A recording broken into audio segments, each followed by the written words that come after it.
저는 박미란, 올해 55입니다. 결혼한 지 30년. 25세 시집와서 지금까지 남편 최준호와 살았습니다. 시어머니도 함께 모셨습니다. 10년 전 시아버지가 돌아가신 후부터였습니다.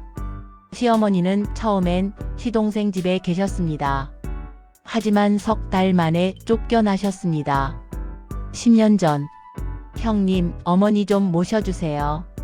시동생 준석이 전화했습니다. 왜? 무슨 일이야? 아내가 어머니랑 못 살겠대요. 싸움만 해요. 그래도 형님은 효자잖아요. 그리고 형수님도 착하시고. 시동생은 사실 어머니를 모실 마음이 없었습니다. 남편은 한숨을 쉬었습니다. 여보, 어떻게 할까? 저는 망설였습니다. 시어머니는 쉽지 않은 분이셨습니다. 까다롭고 간섭이 심하고 며느리를 하인처럼 대하셨습니다. 하지만 거절할 수 없었습니다. 모시죠. 어머님이신데. 고마워, 여보. 그렇게 시어머니가 우리 집에 오셨습니다. 첫 해, 시어머니는 정말 까다로우셨습니다.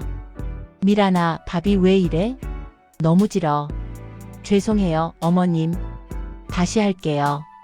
미란아, 청소 제대로 안 했네? 여기 먼지 있잖아. 네, 어머님. 다시 하겠습니다. 미란아, 빨래 이렇게 하는 거 아니야. 내가 가르쳐 줄게. 매일매일이 전쟁이었습니다. 남편은 회사에 있으니 몰랐습니다. 저만 힘들었습니다. 병간호. 2년 차 시어머니가 뇌졸중으로 쓰러지셨습니다. 반신마비. 왼쪽 팔 다리를 못 쓰셨습니다.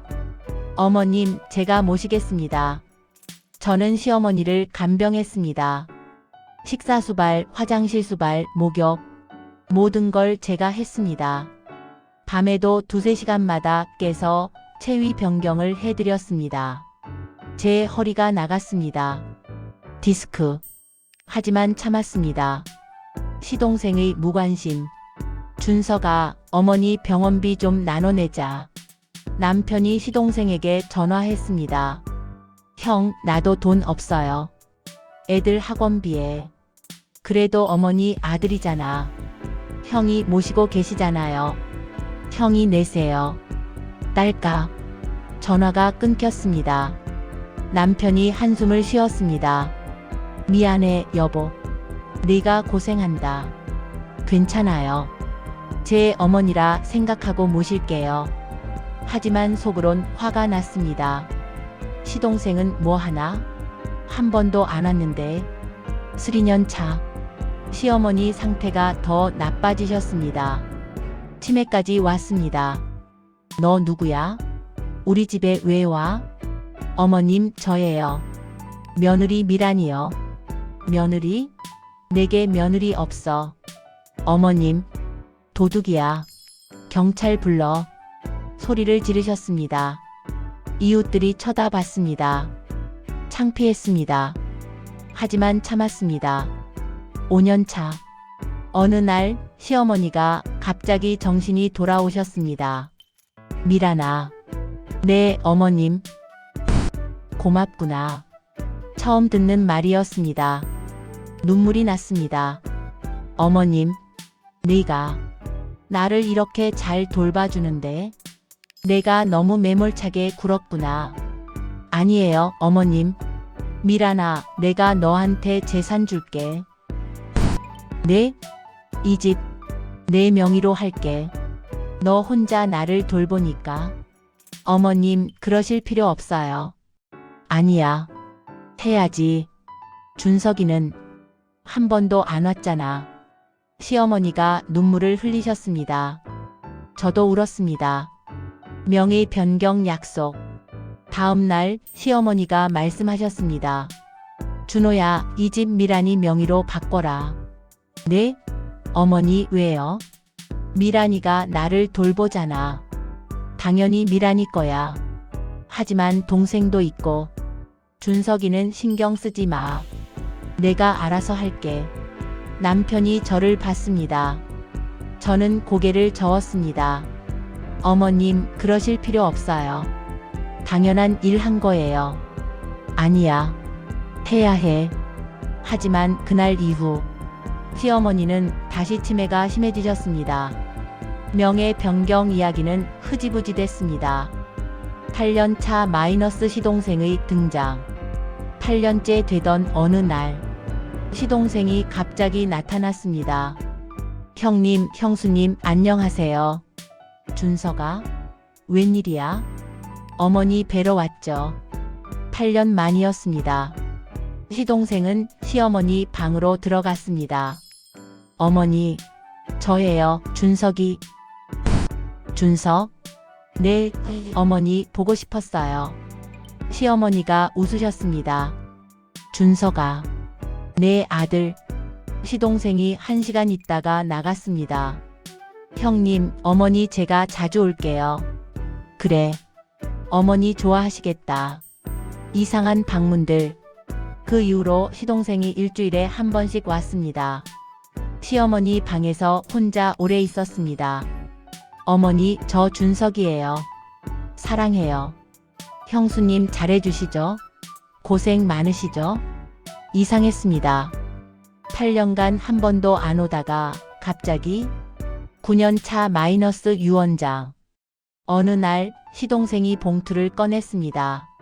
형님, 이거 어머니가 쓰신 유언장이에요. 유언장? 네, 제게 주셨어요. 남편이 펼쳐봤습니다. 그리고 얼어붙었습니다. 이게 뭐야? 유언장 내용.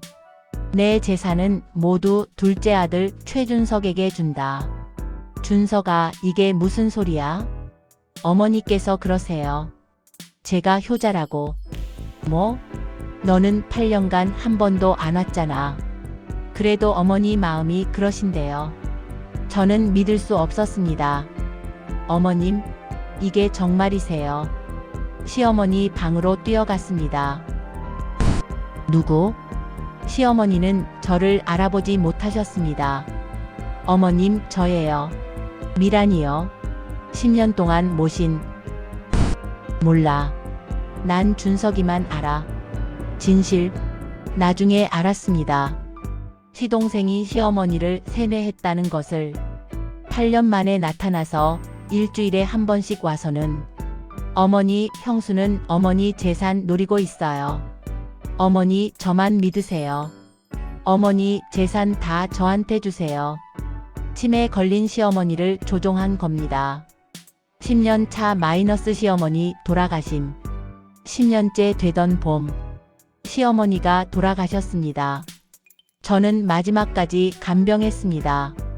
장례식. 시동생이 상주로 앉았습니다. 형님은 부상주 하세요. 뭐? 어머니 유언이 그러니까요. 저는 아무 말도 할 수 없었습니다. 재산 분배. 장례 후 유언 집행. 집시가 5억. 시동생. 예금 2억. 시동생. 주식 5천만 원. 시동생. 저와 남편 영원. 이게 말이 돼? 남편이 소리쳤습니다. 10년 동안 모셨는데. 변호사가 말했습니다. 유언장이 법적으로 유효합니다. 어머님 자필이고 날인도 있고. 하지만 이건 부당해. 유류분 청구하실 수 있습니다. 법정 상속분의 절반은 받을 수 있어요. 유류분 청구. 저희는 유류분 청구 소송을 했습니다. 재산의 25%는 받을 권리가 있었습니다. 약 2억. 하지만 시동생이 버텼습니다. 형님, 어머니 유언이잖아요. 너 어머니 세뇌한 거 다 알아? 증거 있어요? 증거가 없었습니다. 1년간의 법정 싸움. 1년간 법정을 오갔습니다. 변호사 비용만 3천만 원. 그리고 판결. 원고 승소. 피고는 원고에게 유류분 1억 8천만 원을 지급하라. 이겼습니다. 하지만 시동생이 항소했습니다. 집 나가라는 통보. 그 사이 시동생이 통보했습니다. 형님, 이 집 제 명이니까 나가주세요. 뭐? 한 달 안에요. 준서가 우린 30년 산 집이야. 법적으로 제 집이에요. 남편이 주저앉았습니다. 이 자식이 쫓겨나다. 한 달 후 우리는 짐을 쌌습니다. 30년 살던 집에서 10년 시어머니 모시던 집에서 쫓겨났습니다. 저는 마지막으로 시어머니 방을 봤습니다. 텅 비어 있었습니다. 어머님, 이게 저희 결말인가요? 눈물이 났습니다. 전세집. 우리는 작은 전세집으로 이사했습니다. 2억으로 구한 20평 아파트. 좁았습니다. 남편이 하염없이 창밖을 봤습니다. 미안해, 여보. 네가 고생했는데. 괜찮아요. 하지만 괜찮지 않았습니다. 10년. 제 인생 10년을 바쳤는데 이게 결말이었습니다. 분노. 저는 분노했습니다. 이대로 끝낼 순 없어. 시동생을 용서할 수 없어. 하지만 방법이 없었습니다. 법은 이미 판결했고 집은 이미 빼앗겼고. 우연한 발견. 3개월 후 우편물이 왔습니다. 잘못 배달된 건지 시동생 앞으로 온 세금 고지서, 재산세 고지서 열어봤습니다. 그 집 재산세였습니다. 그런데 이상한 게 보였습니다. 명예 변경일 시어머니 돌아가시기 1년 전. 뭐?